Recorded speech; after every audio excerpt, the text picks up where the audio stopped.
মাঝে মাঝে আমার অনেক ইচ্ছে করে এভাবে করলাগুলোকে কচলিয়ে এগুলোর রস বের করে কিছু মানুষকে এক গ্লাস করলার জুস করে খাওয়াই। যারা আমাকে পছন্দ করে না, পিছনে কথা বলে আর পচা পচা কমেন্ট করে, স্পেশালি তাদেরকে এক গ্লাস করলার জুস খাওয়াইতে ইচ্ছে করতেছে।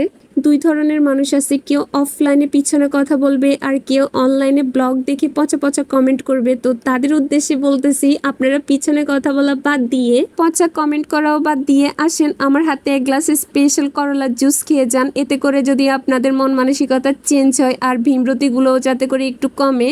অফলাইনে কিছু মানুষ আছে, এরা ব্লগ ভিডিও দেখবে, দেখে আপাতত কিছু বলবে না, যখন তাদের আর সহ্য হয় না, মানে আর থাকতে পারতেছে না কিছু না বলে, তখন এসে কমেন্ট করে দিবে একটা দুইটা।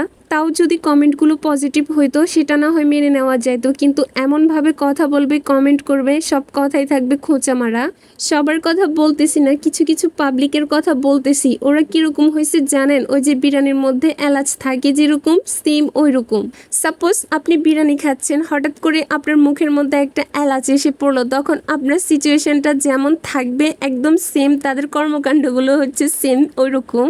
আমি তো ব্লগ করতেছি, এটা সবাই জানে। ওরা আবার আসি ব্লগ দেখবে, ভালো কথা, কিন্তু পিছনে কথা বলার রাইটটা কি আছে সেটাই বুঝতে পারলাম না আজ পর্যন্ত।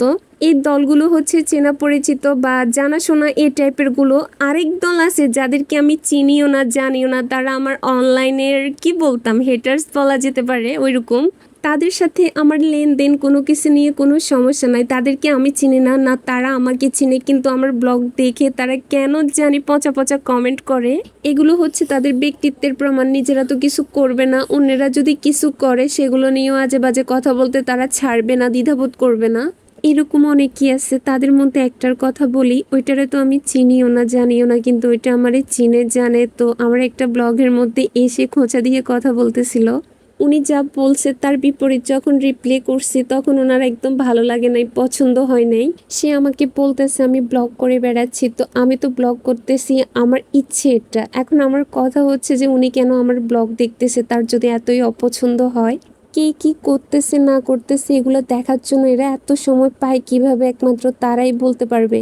এই টাইপের মানুষগুলো নিজেরা তো কিছু করতে পারবে না, অন্যেরা যদি কিছু একটা করে সেটাও তাদের সহ্য হয় না। এরা নিজেদের কাছে মন না দিয়ে এসে পচা পচা কমেন্ট করার জন্য এত সময় পায় কিভাবে।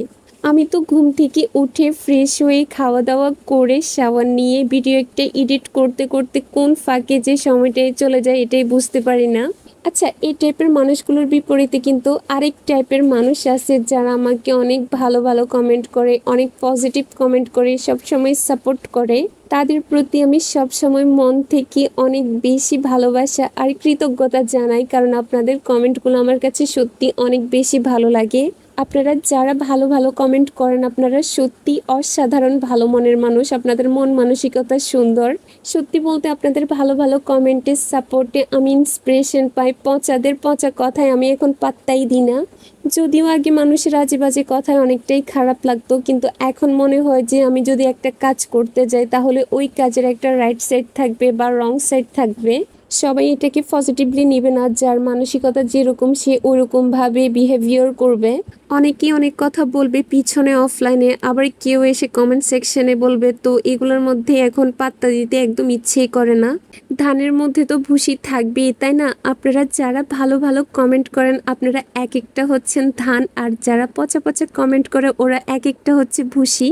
তাদের পচা কমেন্ট করা না করা সবকিছু আমার কাছে এখন এক, সবকিছুতেই আমি এখন খুশি। সবার উদ্দেশ্যে একটা কথা বলতেছি, যারা আমাকে পছন্দ করেন বা যারা পছন্দ করেন না, কেউ আমার কথায় কষ্ট পাবেন না। আমি এমনিতে কথাগুলো বলছি, অনেকে অনেক রকমের কথাবার্তা বলেন, বললে ভালো কথা বলবেন, শুধু শুধু তিতা কথা বলে অন্যদের কাছে কেন ছোট হবেন, এটা নিজে থেকে একবার চিন্তা করে দেখবেন। ব্লগ না করলে তো জানতেই পারতাম না যে মানুষ অন্যের পিছনে এভাবে লাগতে পারে অকারণে।